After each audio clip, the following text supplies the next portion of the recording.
ذرا سوچیں، آپ ایک بیسٹ سیلر رائٹر ہوں، دنیا آپ کی کتابیں پڑھتی ہو، لیکن اندر سے آپ بالکل خالی ہوں۔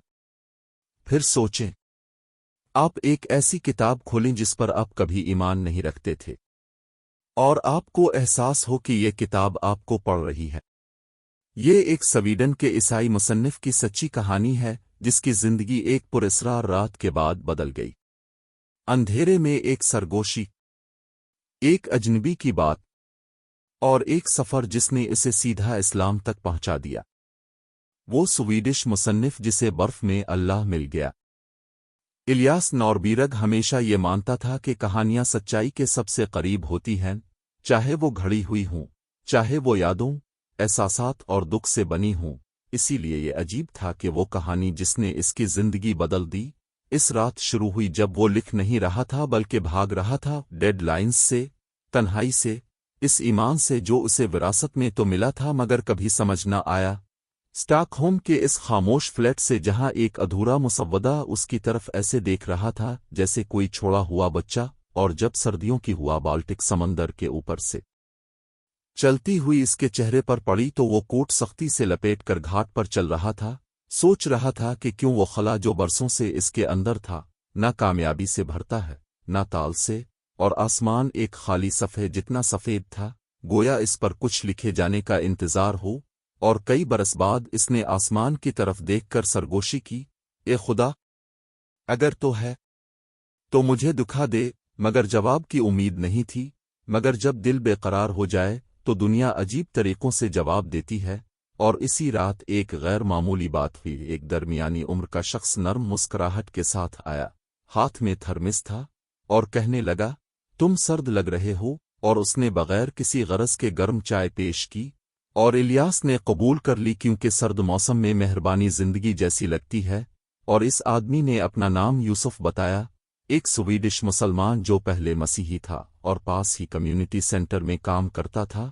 اور جانے کیوں الیاس خود کو اس کے پیچھے سینٹر کے اندر جاتے ہوئے پایا، یہ سوچ کر کہ شاید کچھ دیر بعد نکل جائے گا، مگر وہ نہ نکلا کیونکہ وہ جگہ مختلف تھی، گرم، زندہ، لوگوں کی ہنسی، باتیں، دعائیں، اور کسی نے اس سے نہیں پوچھا کہ وہ کون ہے، نہ کسی نے اسے گھورا، نہ پرکھا۔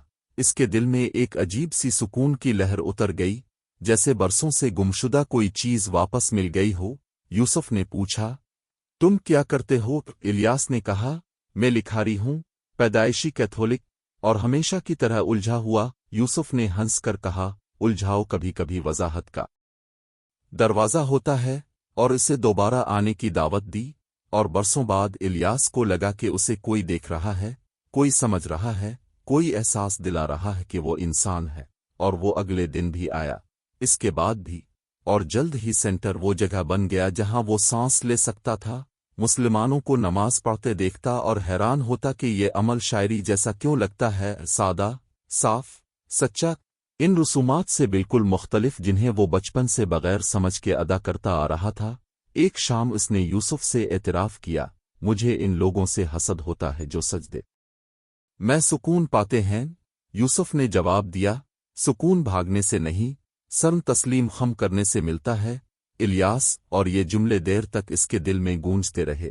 ہفتے گزرتے گئے، اور ایک کتابی تحقیق کے بہانے اس نے اسلام کے بارے میں پڑھنا شروع کیا، سیرت، قرآن، نئے مسلمانوں کی کہانیاں، مگر ہر صفحہ اسے عجیب طریقے سے جھنجھوڑتا، جیسے وہ کتابیں اسے نہیں پڑھ رہیں بلکہ وہ کتابیں اسے پڑھ رہی تھیں۔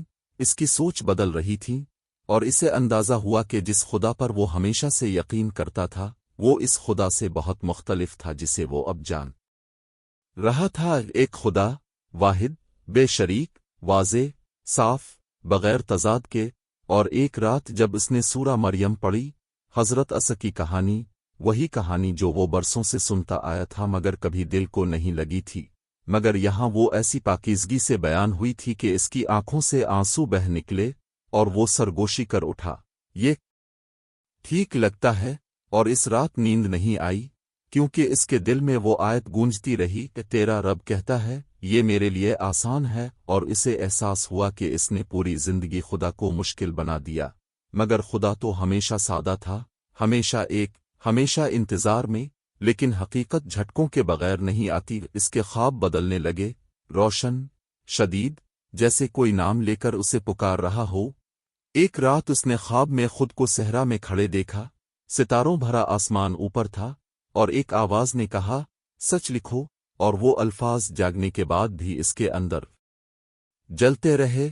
اس نے مزید پڑھا، سوال کیے، تلاش کی، اور پھر ایک شام جب اس نے یوسف کو آہستہ آواز میں قرآن پڑھتے سنا، اس کا دل پگھل گیا، جیسے برف پگھل کر پانی بن جاتی ہے، اور الفاظ اجنبی نہیں لگے، وہ تو بالکل اپنے جیسے محسوس ہوئے، گویا وہ پہلے سے انہیں جانتا ہو، اور اس کی آنکھیں بھر آئیں، اور اس نے پوچھا، یہ الفاظ جانے پہچانے کیوں لگتے ہیں؟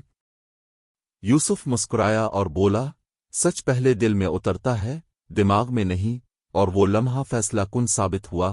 الیاس نے نماز سیکھنا شروع کی، نہ ٹھیک طرح، نہ پورے طریقے سے، مگر دل سے، سچائی سے۔ ہر رات خدا سے کہتا، مجھے راستہ دکھا، جو بھی تیرا راستہ ہو، اور اس کا دل نرم ہوتا گیا، مگر خاندان نے تبدیلی محسوس کی۔ وہ خاموش، سنجیدہ، اور باوقار ہو گیا، اور جب اس نے ماں کو بتایا کہ وہ اسلام پڑھ رہا ہے، وہ گھبرا گئی، ڈر گئی کہ کہیں وہ اپنی شناخت چھوڑ نہ دے، مگر الیاس نے کہا، میں محبت نہیں چھوڑ رہا، میں سچ ڈھونڈ رہا ہوں، مگر وہ نہ سمجھ سکی۔ دوستوں نے مذاق اڑایا، اسے رائٹر فیز کہا، مگر الیاس جانتا تھا کہ یہ کوئی فیز نہیں، یہ اس کی روح کی بھوک تھی۔ اور پھر وہ واقعہ ہوا جس نے سب کچھ بدل دیا۔ ایک برفیلی رات وہ گھر جا رہا تھا کہ ایک بے گھر بوڑھا اس کے سامنے گر پڑا، کانپ رہا تھا۔ الیاس نے فوراً اپنی کوٹ اتار کر اسے اوڑا دی، ایمبولینس بلائی، اور وہ بوڑھا نیم بے ہوشی میں اس کا ہاتھ پکڑ کر بولا، تم تلاش کر رہے ہو؟ جواب تمہارے بہت قریب ہے، سچ سے ڈرنا نہیں۔ یہ الفاظ سیدھے اس کے اندر اتر گئے، کیسے ممکن تھا؟ اس کی تلاش تو کسی کو معلوم ہی نہیں تھی، مگر اس کی آنکھوں میں خوف اور یقین ایک ساتھ آتر آیا۔ اس رات الیاس گھر آ کر قرآن کے سامنے بیٹھا، اور روتے ہوئے بولا، اے خدا، اگر اسلام سچ ہے، میرے دل کو مضبوط کر دے۔ اور جیسے ہی اس نے یہ کہا، اس پر ایسی سکون کی لہر اتری جیسے کسی نے اسے گرم کمبل میں لپیٹ لیا ہو۔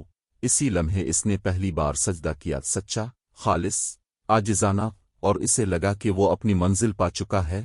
اگلے دن وہ کمیونٹی سینٹر گیا، ٹوٹ رہا تھا، مگر مضبوط تھا، اور یوسف نے اس کی آنکھوں میں وہ تبدیلی دیکھ لی۔ اور الیاس لرزتی آواز میں بولا، میں مسلمان ہونا چاہتا ہوں۔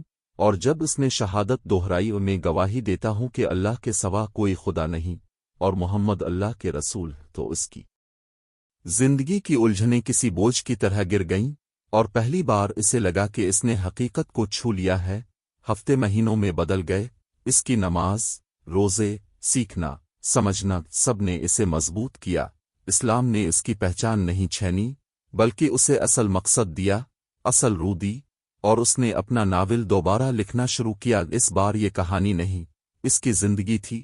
جب اس نے دی اسٹوریڈ فاؤنڈ می شائع کی، وہ اسکینڈینیویا میں خاموشی سے مقبول ہو گئی، لوگوں کے دلوں کو چھوتی ہوئی، ہزاروں ان دلوں میں جو اندر ہی اندر وہی تلاش رکھتے تھے۔ اور الیاس سینٹر جاتا رہا، لوگوں کی رہنمائی کرتا رہا، کہتا رہا، ایمان وراثت نہیں، انتخاب ہے، احساس ہے، دل کی سرگوشی ہے۔ اور جب ایک قاری نے پوچھا کہ وہ کیوں مسلمان ہوا، الیاس مسکرا کر بولا، میں نے اسلام کو نہیں جانا، سچ نے مجھے چان لیا۔ اور اس رات جب وہ گھر جا رہا تھا، اسٹریٹ لائٹس کی ہلکی روشنی برف پر چمک رہی تھی، وہ آسمان کی طرف دیکھ کر بولا، الحمدللہ، کتاب نے ایک بھٹکے ہوئے لکھاری کو اپنا بنا لیا۔ اور ہوا کہ جھونکے نے اس کے رخسار کو ایسے چھوا جیسے کوئی آسمانی پیغام دے رہا ہو کہ اس کی کہانی ختم نہیں ہوئی، بلکہ ابھی شروع ہوئی ہے۔ اور اللہ اپنے بندوں کو ہمیشہ رہنمائی دیتا ہے، نرمی سے، محبت سے، انوکھی طریقوں سے، جیسے اس نے ایک سویڈش لکھاری کو ہدایت دی جو سرد رات میں کھڑے ہو کر آسمان سے فریاد کر رہا تھا۔ اسے معلوم ہی نہ تھا کہ جواب تو اس کی تقدیر میں پہلے سے لکھا ہوا تھا۔ اگر اس کہانی نے آپ کے دل کو چھوا ہے، تو سوچیں یہ کتنے اور دلوں کو چھو سکتی ہے۔ اس ویڈیو کو اس شخص کے ساتھ شیئر کریں جو سکون تلاش کر رہا ہے، مزید حقیقی، جذباتی اور روح کو جھنجھوڑ دینے والی اسلامی کہانیوں کے لیے دین ان منٹ کو سبسکرائب کرے اور یاد رکھیں یہ ہدایت اللہ کا تحفہ ہے، کبھی ایک لمحے میں ملتی ہے، کبھی پوری زندگی میں، لیکن ہمیشہ بالکل صحیح وقت پر ملتی ہے۔ اللہ ہم سب کو سچائی کی طرف ہدایت دے، آمین۔